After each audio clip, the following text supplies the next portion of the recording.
महज 500 रुपए।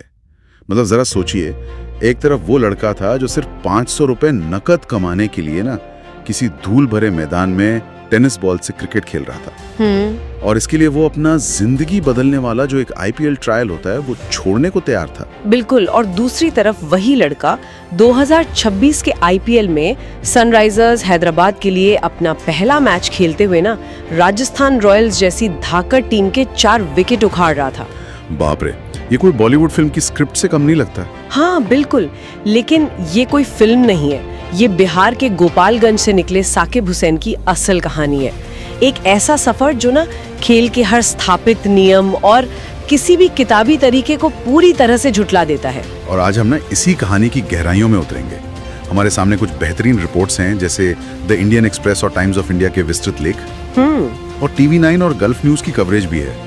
साथ ही वो जो एक बहुत ही भावुक कर देने वाला वीडियो इंटरव्यू था, और स्टुअर्ट बार्न्स जैसे दिग्गज बॉलिंग कोच का तकनीकी विश्लेषण, इन सभी पन्नों को आज हम खंगालने वाले हैं। हाँ, और इस गहन चर्चा का मकसद सिर्फ उन 4 विकेटों पर ताली बजाना नहीं है। बिल्कुल नहीं। हमें ये समझना है कि वो कौन सी जमीनी सच्चाई थी और बायोमैकेनिक्स का वो कौन सा विज्ञान था जिसने एक कच्चे हीरे को इतना धारदार बना दिया कि दुनिया के बेहतरीन बल्लेबाज भी ना उसकी गेंदों के सामने पूरी तरह लाचार नजर आए। तो उस जमीनी सच्चाई से ही बात शुरू करते हैं। गोपालगंज की उन गलियों की सच्चाई जहां साकिब का सपना क्रिकेटर बनना था ही नहीं। अच्छा। हाँ, उनका असल लक्ष्य तो भारतीय सेना में भर्ती होना था। मिन्स ग्राउंड में सेना की फिजिकल परीक्षा पास करने के लिए वो लड़का रोज सुबह दौड़ लगाता था। तो फिटनेस तो वहीं से आ गई थी। बिल्कुल। और उनके पिता ना एक किसान थे, और साथ ही छतों पर वो जो शीट लगाने का काम होता है ना, वो दिहाड़ी मजदूरी भी करते थे।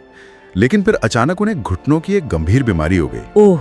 और घर की पूरी आर्थिक जिम्मेदारी अचानक एक छोटे से लड़के के कंधों पर आ गिरी। देखिए, ऐसे मोड़ पर ना इंसान की प्राथमिकताएं पूरी तरह बदल जाती हैं। हाँ। जब कोई खिलाड़ी सिर्फ शौक के लिए या किसी नामी एकेडमी में खेलता है तो उसके लिए हारने का मतलब महज एक खराब दिन होता है।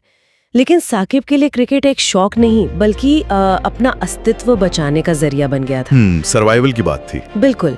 अपनी तूफानी रफ्तार के कारण उन्हें गोपालगंज का रबाड़ा कहा जाने लगा था। वो 150-200 किलोमीटर दूर जाकर टेनिस बॉल के मैच खेलते थे। इतनी दूर? हाँ। क्यों? ताकि वो 500 या 2000 रुपए की प्राइज मनी जीत सके और घर में उस रात खाना बन सके। लेकिन यहाँ ना मेरे मन में एक बड़ा सवाल उठता है। गरीबी बहुत क्रूर होती है, वो अच्छों का आत्मविश्वास निकल जाती है। सही बात है। अक्सर हमने देखा है कि जब किसी युवा पर अपने परिवार का पेट पालने का इतना भारी मानसिक दबाव होता ना, तो वो टैलेंट उस बोझ तले दबकर टूट जाता है। तो फिर इस मामले